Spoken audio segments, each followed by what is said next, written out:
Hi, my name's Thea Roberts and I'm a biomedical scientist, a psychology graduate, an educator, and I'm a twinless twin.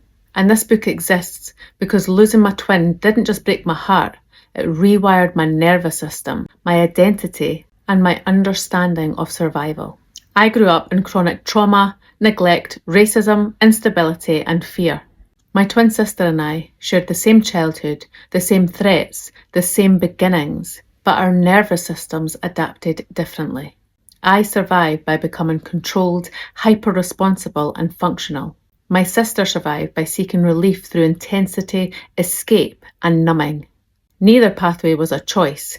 Both were biological adaptations. I went on to build a life that looked successful from the outside. My twin didn't survive.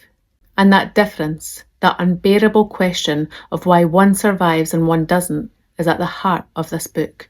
This is not a memoir about tragedy, and it's not a self-help book that tells people to heal, move on, or reframe. This book explains what actually happens to the nervous system when trauma accumulates faster than support, and how survival strategies can save you or eventually cost you everything. It explores twin loss, but it also speaks to anyone who has ever wondered, why did the same experiences break them but not me? Why do I look functional but I feel unsafe?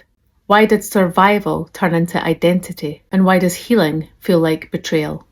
Most trauma books focus on what happened. This book focuses on what the body learned and what it takes to unlearn survival without erasing love, grief, or truth. It integrates lived experience with accessible neuroscience and psychology, without clinical coldness and without spiritual bypassing. And it tells the truth that many people are afraid to say out loud. That resilience is not a moral trait, that survival is not proof of strength. Sometimes it's what happens when suffering outpaces support. So why now? Why this book now? Well, we're living in a time where trauma is everywhere, but understanding is pretty shallow. People are medicated, diagnosed, labelled, or, told to be positive, without anyone explaining why their bodies won't settle.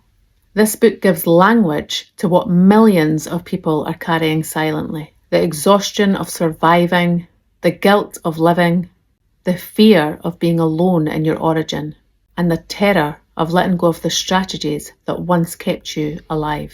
What makes this book different is that it doesn't ask readers to choose between science and soul. It speaks to the body. It honours grief without romanticising it. And it offers regulation-based tools that don't bypass pain or demand hope before the nervous system is ready. This book doesn't promise transformation. It offers something more honest. Understanding, permission, and a way to choose life again and again without pretending the loss didn't change you. I'm writing this book because my twin sister didn't get to, and because there are people alive right now who don't know that what they're experiencing isn't failure, it's physiology. This book is for them, and it's for the ones who stayed. I thank you.